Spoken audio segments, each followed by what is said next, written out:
Look at your contracts and just make sure that those contracts are aligned with you and the clauses that you have in those contracts are aligned with your business and the changes that are happening right now.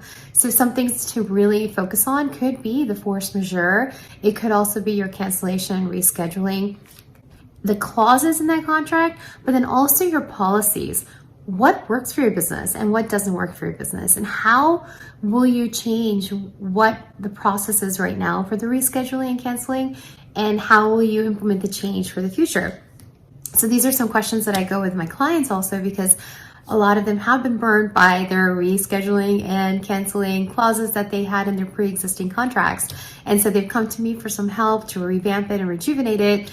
And I've been so happy to help them with that. But also in that process, it includes, where do you see yourself now with this? You know, a lot of people, they've also changed the way they look at things. So how are you adapting and how are you pivoting, and how does that reflect in your business practices and also in your contracts? Other areas to kind of consider in your contracts also are your terms. Simple, sounds simple, but it may not be. And the terms are, you know, the amount of money that you're charging or the fees that you are paying and the services that you're offering, and what can you offer now? What are the things that you could offer?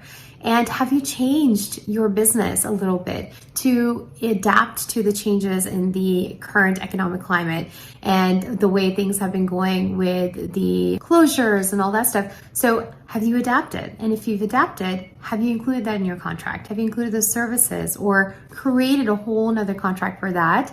Whether it's big or small, the contract doesn't matter, but have you created something to explain those new services as well? You know, on your website, explaining your different types of offerings, or whether it's on your contract, just something where, you know, you're just showing the shift that you are also taking as a business, but how you are also adapting to your clients and how you're adapting for their needs. And I think that is just so special that when you can do that in your business and also express that and, you know, let your business shine like that. So it's so cool.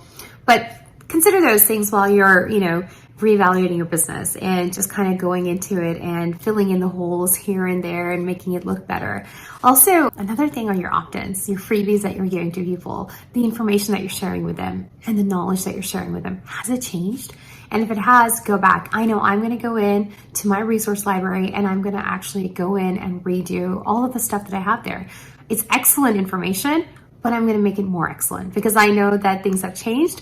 I also want to make sure that I've covered certain areas that I may not have covered in those, you know, freebies in the resource library that I have. So that's definitely something for me to do on my to-do list for this month as well.